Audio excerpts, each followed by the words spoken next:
Bayangkan skenario ini. Pagi ini Anda masih tertawa minum teh bersama pasangan, tapi sore nanti sirine ambulan meraung menjemput Anda karena separuh tubuh mendadak mati rasa.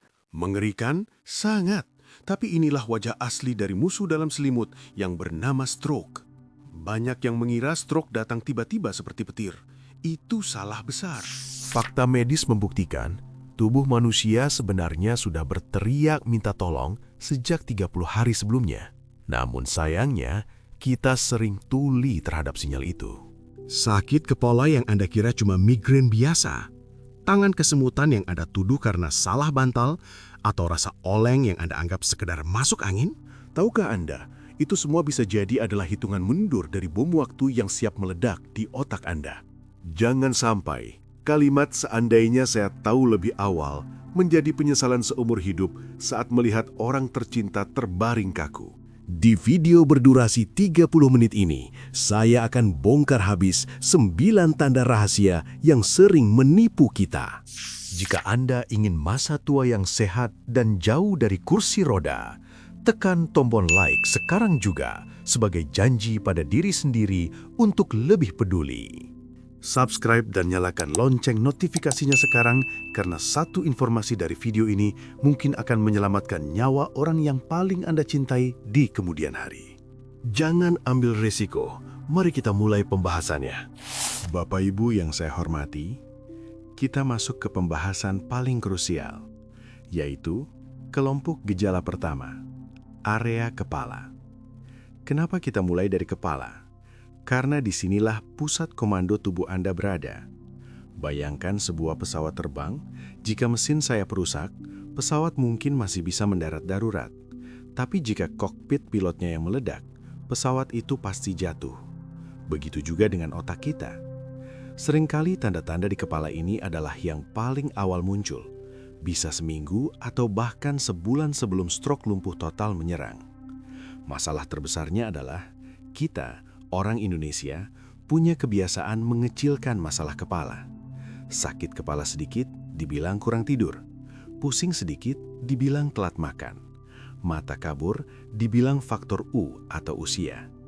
Padahal, ada 3 jenis keluhan kepala yang haram hukumnya untuk dipijat atau dikerok sembarangan. 3 tanda ini adalah teriakan minta tolong dari pembuluh darah otak yang sedang tersumbat atau mau pecah. Mari kita bedah satu persatu dengan teliti. Tanda pertama adalah sakit kepala yang tidak biasa. Saya ingin menekankan kata tidak biasa. Kita semua pasti pernah sakit kepala, mungkin karena macet, tanggal tua, atau anak rewel. Tapi sakit kepala tanda stroke itu punya karakteristik yang sangat jahat. Dalam dunia medis, kami menyebutnya thunderclap headache atau sakit kepala sambaran petir. Kenapa dinamakan begitu? Karena rasa sakitnya datang seketika, mencapai puncak rasa sakit hanya dalam waktu 60 detik. Rasanya bukan seperti nyut-nyutan biasa, tapi seperti kepala Anda sedang dijepit oleh ragum besi yang sangat kencang, atau seperti ada balon yang ditiup paksa di dalam tengkorak hingga mau meledak. Coba perhatikan cerita Pak Herman, pasien saya tahun lalu. Beliau mengeluh sakit kepala hebat di bagian belakang kepala, tengkuk leher, rasanya kaku dan berat. Istrinya mengira itu kolesterol atau darah tinggi biasa, jadi hanya dipijat dan ditempel koyo.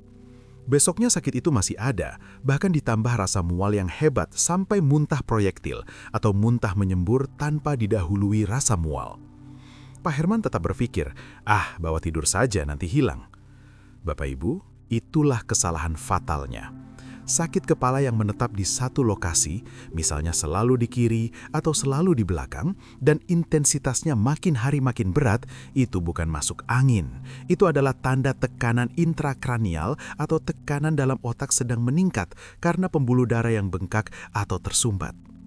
Bedanya dengan migrain atau sakit kepala tegang, kalau sakit kepala biasa, biasanya akan membaik setelah Anda minum paracetamol dan tidur. Kalau migrain, biasanya ada pemicunya seperti cahaya terang atau suara bising dan sakitnya berdenyut.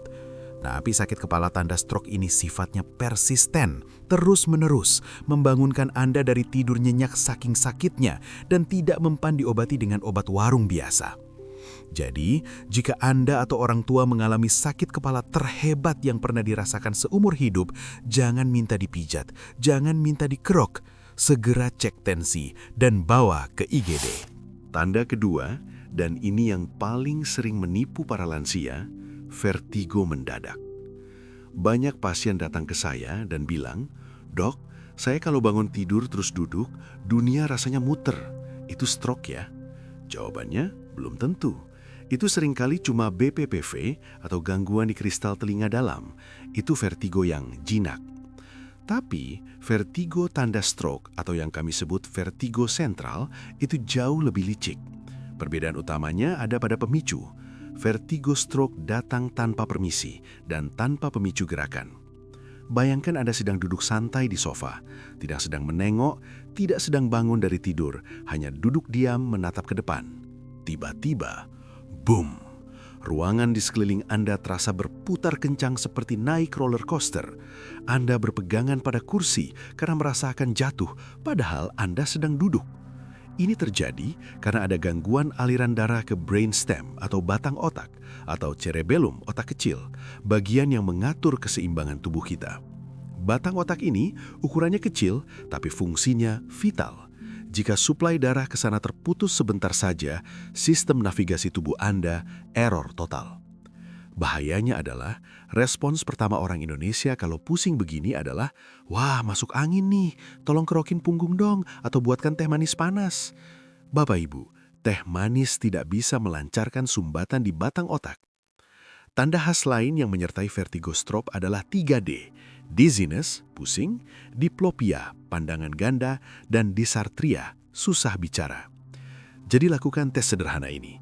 Jika Anda merasa pusing berputar hebat, coba fokuskan pandangan ke satu titik atau tutup satu mata. Jika pusingnya menetap dan Anda melihat objek menjadi dua, berbayang, atau lidah Anda terasa tebal saat mencoba berteriak memanggil anak, detik itu juga panggil ambulans. Jangan tunggu pusingnya hilang, karena pusing yang hilang itu bisa jadi tanda bahwa sel otak di area keseimbangan sudah mati permanen.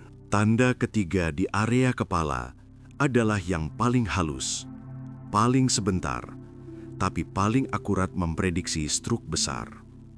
Namanya sulit, amaurosis fugax, tapi artinya sederhana, kebutaan sesaat. Pernahkah Anda mengalami kejadian aneh seperti ini? Anda sedang menonton TV atau menyetir. Tiba-tiba salah satu mata Anda, ingat, biasanya hanya satu mata, menjadi kabur atau gelap total. Rasanya seperti ada tirai hitam yang diturunkan dari atas ke bawah, menutup pandangan Anda. Anda panik, mengucek-ngucek mata. Lalu dalam hitungan detik atau menit, tirai itu terangkat lagi dan penglihatan Anda kembali normal 100%, jernih kembali. Apa yang Anda pikirkan saat itu? Mungkin kelilipan debu, atau mungkin mata lelah kebanyakan main HP. Salah besar. Kejadian tirai menutup itu sebenarnya adalah gumpalan darah kecil, emboli, yang lepas dari jantung atau pembuluh leher Anda, lalu nyangkut sebentar di pembuluh darah retina mata Anda. Saat nyangkut, mata jadi gelap karena tidak dapat oksigen. Saat gumpalan itu terdorong dan hanyut lagi, aliran lancar, mata terang lagi. Ini adalah peringatan terakhir. Gumpalan kecil itu sudah sampai di mata. Gumpalan berikutnya yang lebih besar mungkin sedang dalam perjalanan menuju otak besar Anda. Jika gumpalan besar itu sampai dan menyumbat total, maka terjadilah stroke lumpuh separuh badan. Jangan pernah mengabaikan gangguan penglihatan yang sifatnya datang dan pergi. Jika pandangan mata kabur, gelat sebelah, atau melihat kilatan cahaya tanpa sebab, meskipun durasinya cuma 1 menit, itu tubuh Anda sedang berteriak, "Sumbatan sudah dekat, bersiaplah." Segera periksa ke dokter saraf atau dokter mata untuk melihat kondisi pembuluh darah di retina Anda. Jadi Bapak Ibu, mari kita rangkum bab 1 ini. 3 tanda di kepala yang tidak boleh Anda pijat begitu saja adalah sakit kepala hebat yang mendadak dan terasa seperti dijepit, vertigo atau pusing berputar tanpa sebab yang jelas saat diam, gangguan penglihatan yang datang dan pergi seperti tirai. Ingat, Stroke tidak selalu dimulai dengan jatuh pingsan. Seringkali dimulai dari keluhan ringan di kepala yang kita abaikan selama berminggu-minggu. Dengarkan tubuh Anda. Lebih baik dibilang panikan karena periksa ke dokter daripada dibilang terlambat karena menyepelekan gejala. Selanjutnya, kita akan turun ke bawah. Bagaimana jika sinyal di kepala sudah terlewat? Tubuh akan mengirim sinyal lewat tangan dan kaki Anda. Pernahkah tangan Anda kesemutan tapi cuma sebelah? Hati-hati, itu bahasan kita di BAB2. Simak terus. Bapak Ibu, jika bab 1 tadi bicara soal pusat komando di kepala, sekarang kita bicara soal prajuritnya, yaitu tubuh kita sendiri. Pernahkah Anda membayangkan perasaan ini? Otak Anda menyuruh tangan untuk memegang gelas, tapi tangan itu diam saja. Atau otak Anda menyuruh kaki untuk melangkah, tapi kaki itu serasa tertanam di lantai beton. Itulah yang saya sebut saat tubuh mulai berkhianat. Stroke bukan sekedar penyakit tua. Stroke adalah putusnya komunikasi antara bos, yaitu otak, dan karyawan, yaitu anggota tubuh. Dan percayalah, pemutusan hubungan kerja ini tidak terjadi mendadak. Seringkali tubuh memberikan surat peringatan berminggu-minggu sebelumnya. Masalahnya, surat peringatan itu sering kita buang ke tempat sampah karena labelnya kita ganti sendiri dengan tulisan, cuma kecapean, asam urat, atau rematik. Di bab ini, saya akan ajak Bapak Ibu mengenali 3 tanda fisik yang sering disalahartikan sebagai penyakit tulang atau otot. Padahal, itu murni masalah saraf otak. Tanda keempat, dan ini yang paling licik, adalah kesemutan atau mati rasa. Saya tahu apa yang Bapak Ibu pikirkan. Dok, saya sering kesemutan kalau duduk bersila lama di pengajian. Masa itu stroke? Bukan. Itu kesemutan normal karena aliran darah tertekan lipatan kaki. Begitu kaki diluruskan, darah mengalir, kesemutan hilang. Itu aman. Tapi kesemutan tanda stroke punya ciri khas yang sangat spesifik. Tolong catat baik-baik, hanya satu sisi tubuh. Kenapa cuma satu sisi? Karena otak kita bekerja secara menyilang, kontralateral. Otak kanan mengurus tubuh bagian kiri, otak kiri mengurus tubuh bagian kanan. Jika ada sumbatan di otak kanan, maka tangan dan kaki kiri Andalah yang akan berteriak. Rasanya seperti apa? Pasien saya sering mendeskripsikannya sebagai rasa baal atau tebal. Coba bayangkan Anda memakai sarung tangan kulit yang sangat tebal, lalu Anda mencoba meraba wajah Anda sendiri. Terasa ada sentuhan, tapi samar. Atau rasanya seperti tangan Anda bukan milik Anda lagi, melainkan seonggok daging mati yang menempel di bahu. Perbedaan fatal lainnya adalah durasinya. Kesemutan biasa akan hilang jika dikibas-kibaskan. Kesemutan tanda stroke, Anda kibaskan 1000 kali pun rasa tebal itu tetap ada. Atau sifatnya hilang timbul tanpa sebab. Pagi ini tangan kiri baal selama 5 menit, lalu normal. 2 hari lagi, muncul lagi 10 menit. Itu adalah mini stroke atau TIA. Pembuluh darah sedang kembang kempis berjuang mengalirkan darah. Simulasi cek mandiri, sekarang coba Bapak Ibu lakukan tes sederhana ini di rumah. Angkat kedua tangan ke depan. Tutup mata. Minta pasangan atau anak untuk menyentuh punggung tangan kiri dan kanan Anda secara bergantian dengan sentuhan halus yang sama. Apakah rasanya sama? Jika tangan kiri terasa jauh lebih tumpul atau kurang peka dibanding tangan kanan, waspadalah. Itu bukan rematik. Segera konsultasi ke neurolog. Tanda kelima adalah kelemahan mendadak, atau dalam istilah medis sering disebut draw attack. Ini bukan tentang Anda merasa lemas satu badan karena flu atau demam. Ini tentang hilangnya tenaga secara spesifik di satu anggota gerak. Pernahkah Anda mengalami kejadian memalukan seperti ini? Anda sedang memegang sendok saat makan, tiba-tiba, klang, sendok itu jatuh. Anda memungutnya, berpikir, tangan licin, tapi semenit kemudian jatuh lagi. Atau saat Anda mau mengancingkan baju kemeja, hal yang sudah Anda lakukan ribuan kali seumur hidup, tiba-tiba pagi itu menjadi tugas yang mustahil. Jari-jari Anda menolak untuk menuruti perintah. Kancing tidak mau masuk ke lubangnya. Anda frustrasi mengira ini faktor usia. Bapak Ibu, hilangnya kemampuan motorik halus secara mendadak adalah tanda bahwa jalur komunikasi saraf motorik sedang terganggu.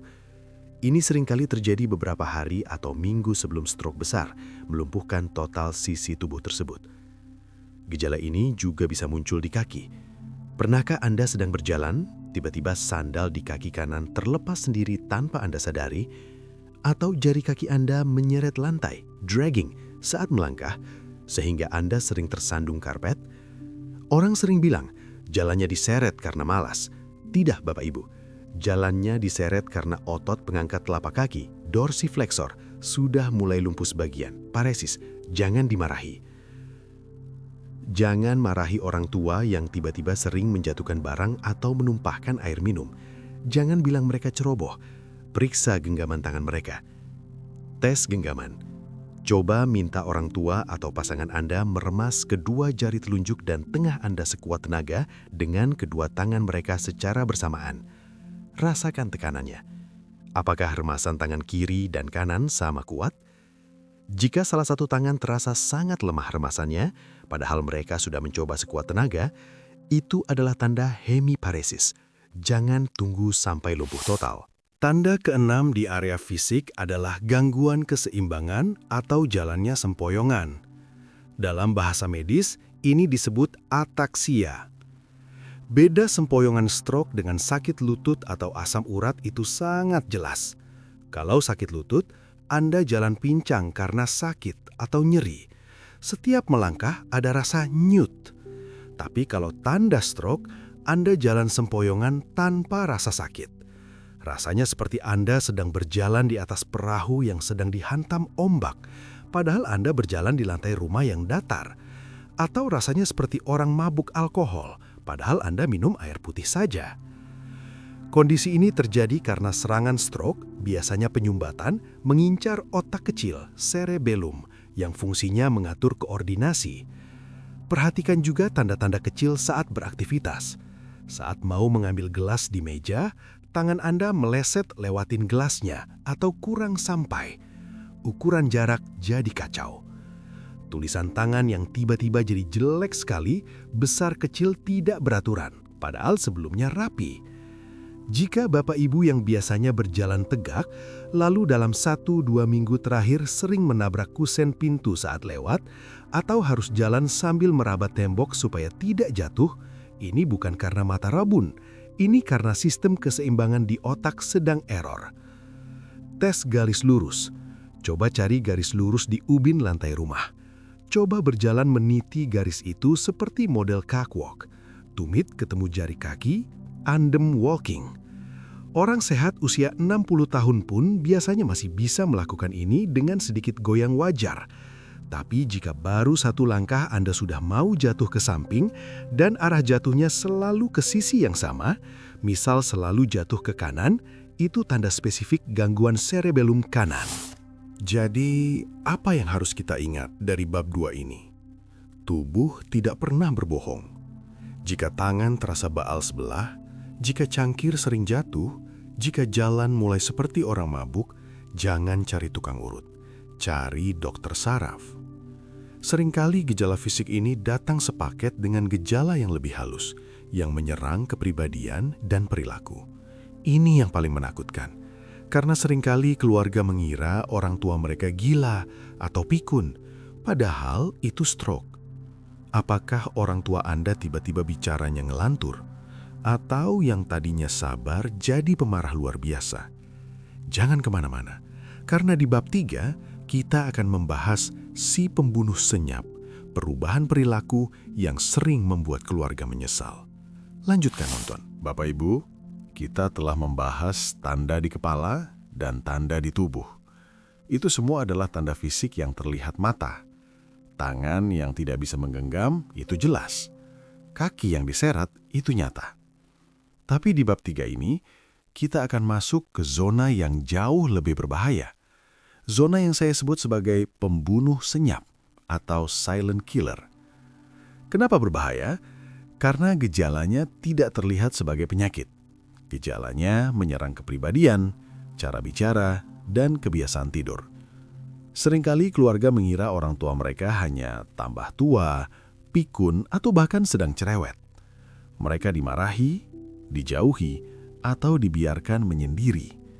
Padahal, perubahan perilaku yang drastis itu adalah teriakan sel-sel otak yang sedang mati perlahan karena kekurangan oksigen. Banyak anak yang menangis di ruang ICU rumah sakit, memegang tangan orang tua mereka yang sudah koma, sambil berkata, "Maafkan kami, Pak. Kami kira Bapak cuma marah-marah biasa minggu lalu. Kami tidak tahu itu stroke." Jangan sampai penyesalan itu milik Anda. Mari kenali 3 tanda perilaku yang sering menipu ini. Tanda ketujuh adalah gangguan bicara. Tapi tunggu dulu, ini bukan sekadar bicara pelo atau cadel seperti anak kecil. Dalam dunia medis, gangguan ini terbagi 2. Dysarthria, kelemahan otot bicara, dan afasia, gangguan bahasa di otak. Perhatikan baik-baik perbedaannya. Jika orang tua Anda tiba-tiba bicaranya slurring atau menyeret seperti orang mabuk, "Saya mau makan," itu adalah dysarthria. Otot lidah dan bibir mereka lumpuh sebagian. Ini tanda bahaya yang sangat jelas. Tapi yang sering luput dari perhatian adalah afasia, yaitu ketika perpustakaan kata di otak mereka terkunci. Bayangkan Pak Guru Budi, seorang pensiunan guru sastra yang pandai bicara. Tiba-tiba saat mengobrol santai, beliau berhenti di tengah kalimat.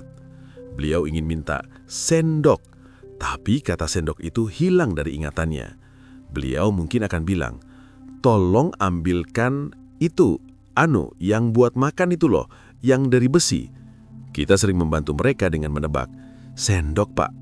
Dan mereka menjawab lega, "Iya, itu maksudnya." Bapak Ibu, fenomena lupa kata atau tip of the tongue ini jika terjadi sesekali mungkin wajar. Tapi jika dalam seminggu terakhir frekuensinya meningkat drastis, orang tua jadi sering diam karena takut salah bicara, atau kalimatnya jadi tidak nyambung, misal minta makan tapi bilangnya mau mandi. Itu tanda bahwa area bahasa di otak kiri, broadcast area, sedang mengalami penyempitan pembuluh darah. Simulasi tes bicara, metode ular. Coba ajak orang tua bermain kata sederhana sekarang. Minta mereka mengucapkan kalimat yang butuh koordinasi lidah cepat, seperti ular lari lurus atau kuku kaki kakekku kaku. Jika mereka kesulitan mengucapkannya, atau lidah terasa tebal dan kaku, atau mereka bengong tidak mengerti instruksi Anda, jangan tertawa.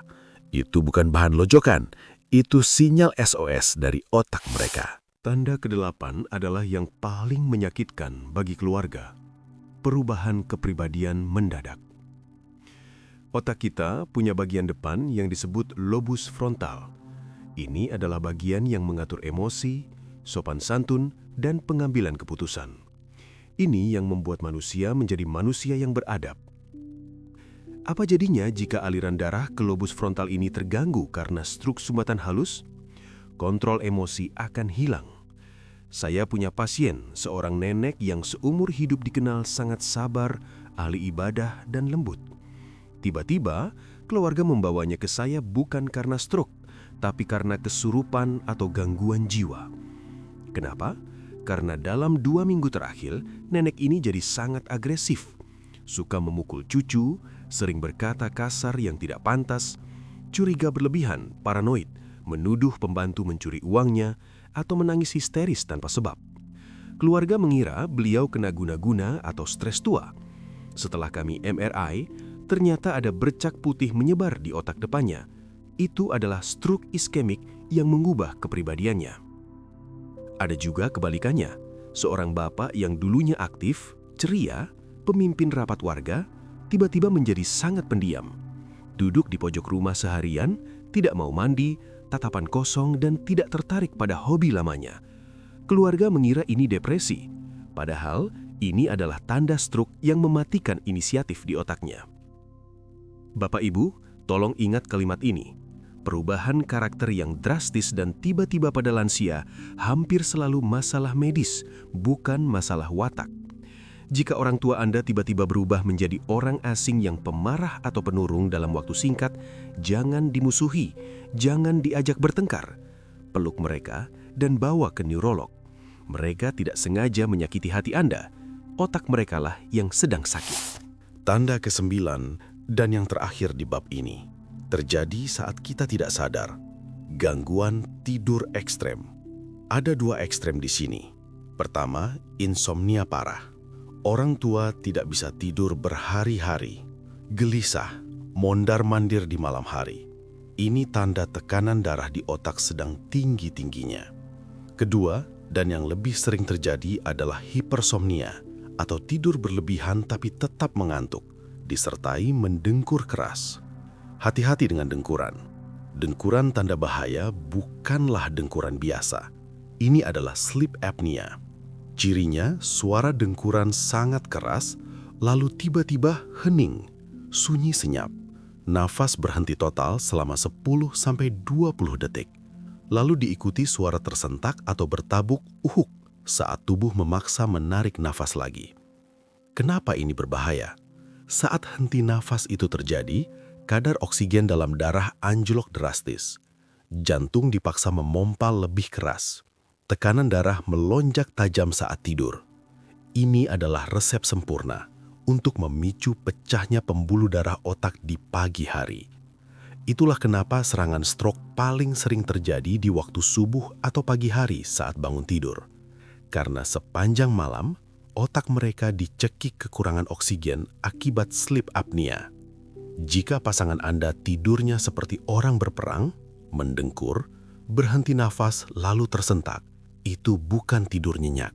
Itu adalah siksaan bagi otak. Segera konsultasikan ke dokter THT atau syaraf. Bapak Ibu, bab 3 ini mengajarkan kita satu hal, kepekaan. Gangguan bicara, perubahan emosi dan masalah tidur seringkali dianggap remeh. Padahal, inilah saat terbaik untuk mencegah kerusakan permanen. Di tahap ini, stroke mungkin masih berupa sumbatan-sumbatan kecil, silent stroke. Jika Anda menyadarinya sekarang, dokter masih bisa memberikan obat pengencer darah atau terapi untuk mencegah serangan besar yang melumpuhkan. Lalu, apa yang harus dilakukan jika Anda atau orang tua sudah merasakan 1, 2, atau bahkan 3 gejala yang saya sebutkan tadi? Apakah harus panik? Tidak. Panik hanya menaikkan tensi Anda. Di bab terakhir, saya akan berikan action plan, langkah konkret apa yang harus Anda lakukan dalam 1x24 jam ke depan, dan tips gaya hidup sederhana untuk memutar balik jarum jam kesehatan Anda. Jangan tutup video ini, karena 5 menit terakhir adalah kunci keselamatan Anda. Bapak, Ibu, tarik nafas dalam-dalam, hembuskan perlahan. Saya tahu, setelah mendengar 9 tanda di atas, mungkin jantung Anda berdebar lebih kencang. Mungkin Anda mulai khawatir, waduh, jangan-jangan saya ada bakat stroke atau kok gejala nomor 5 mirip sekali dengan kondisi suami saya. Rasa takut itu wajar, tapi saya ingin Bapak Ibu mengubah rasa takut itu menjadi rasa syukur. Kenapa harus bersyukur? Karena hari ini Tuhan masih memberikan Anda kesempatan. Tuhan memberikan pengetahuan ini sebelum terlambat.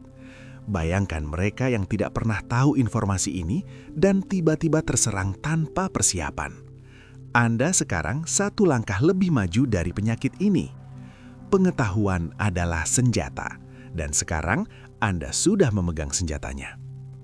Pertanyaan terpentingnya sekarang adalah, apa yang harus saya lakukan? Jika besok pagi Anda atau pasangan mengalami satu saja dari gejala tadi, misalnya bibir miring sedikit atau tangan lemes sebentar, apa tindakan pertama yang harus diambil? Apakah minum air hangat, apakah kerokan, atau tusuk jarum? Dengarkan saya baik-baik, karena ini bisa menyelamatkan nyawa. Jika gejala muncul, jangan pernah menusuk jari dengan jarum. Ada hoaks yang beredar bahwa menusuk jari sampai berdarah bisa membuang darah kotor di otak. Itu bohong dan berbahaya.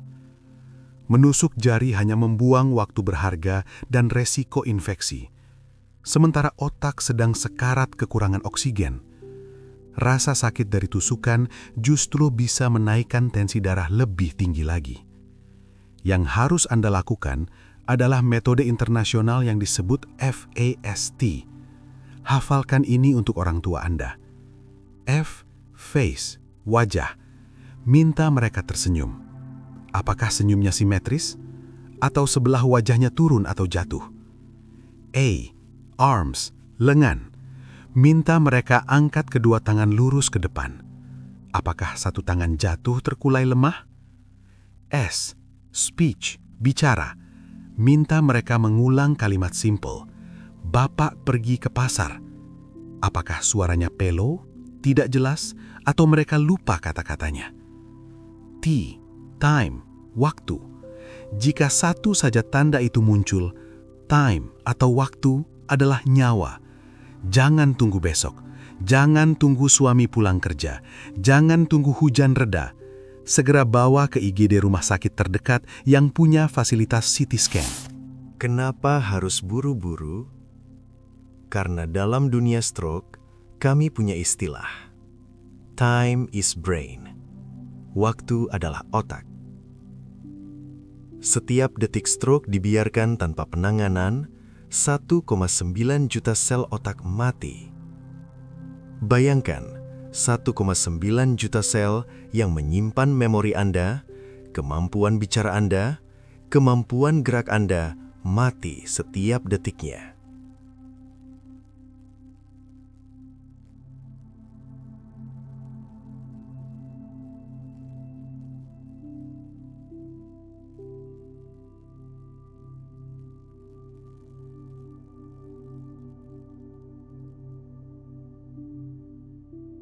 Tapi ada kabar baiknya.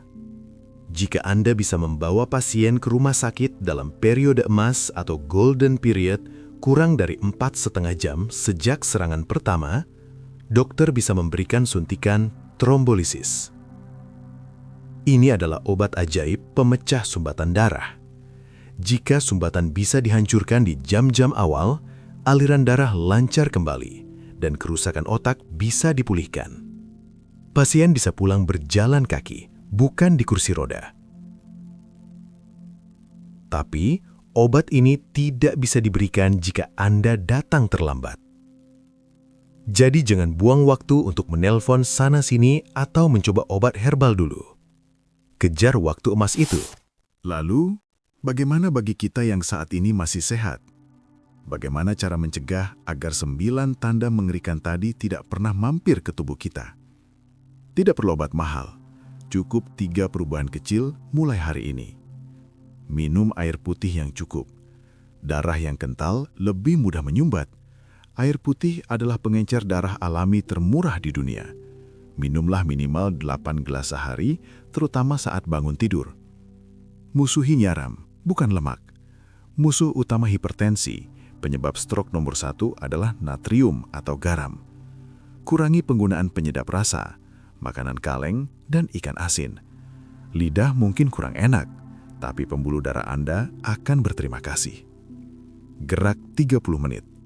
Tidak perlu lari maraton. Cukup jalan kaki santai keliling kompleks setiap pagi. Aliran darah yang lancar akan menyapu bibit-bibit sumbatan di pembuluh darah. Bapak Ibu, stroke memang menakutkan, tapi ketidaktahuan jauh lebih mematikan. Hari ini Anda sudah tahu. Tugas Anda sekarang adalah menjadi pahlawan kesehatan bagi keluarga. Jangan biarkan ilmu ini berhenti di Anda. Saya mohon dengan sangat, bagikan, share video ini ke grup WhatsApp keluarga, ke pasangan, ke anak-anak. Satu klik tombol share dari Anda mungkin bisa menyelamatkan nyawa seorang ayah atau ibu di luar sana yang sedang mengabaikan gejala pusingnya. Tulis di kolom komentar, "Saya siap sehat," sebagai doa dan komitmen kita bersama. Jika Anda merasa video ini bermanfaat, berikan like, dan pastikan Anda sudah subscribe serta menyalakan lonceng notifikasi agar tidak ketinggalan informasi vital kesehatan lansia lainnya. Saya Dr. Darmawan dari channel Dr. Darmawan. Ingat, tua itu pasti, tapi sehat adalah pilihan. Sampai jumpa di video berikutnya. Salam sehat. Wassalamualaikum warahmatullahi wabarakatuh.